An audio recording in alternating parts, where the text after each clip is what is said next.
আমরা যে সুজুকি বাইকটার ইঞ্জিন খুলছিলাম, সিজ হয়ে যাওয়ার কারণে ক্রাঙ্ক শ্যাফট, ক্লাচ শ্যাফট, তারপর হচ্ছে সমস্ত বেয়ারিং, কানেক্টিং সবকিছু আমরা চেঞ্জ করে দিচ্ছি।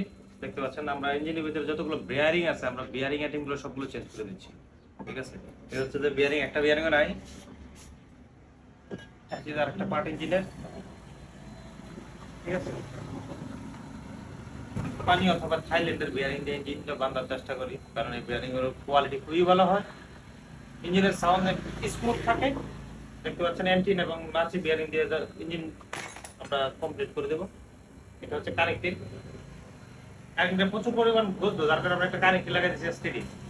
সমস্যা ছিল অয়েল পাম্পে, অয়েল পাম্পটা সম্পূর্ণ জ্যাম হয়ে যাওয়ার কারণে ইঞ্জিনের প্রত্যেকটা পার্টসে ইঞ্জিন অয়েল পৌঁছাতে পারে নাই, যার কারণে ক্যামশেপ, রকার, টাইমিং চেন, টাইমিং গার্ডার, অ্যাডজাস্টার, কানেক্টিং, বেয়ারিং, এভরিথিং সব লাগাই দিতে হচ্ছে, পিস্টনটা সহকারে আমরা নতুন লাগাই দিতে হচ্ছে। ঠিক আছে।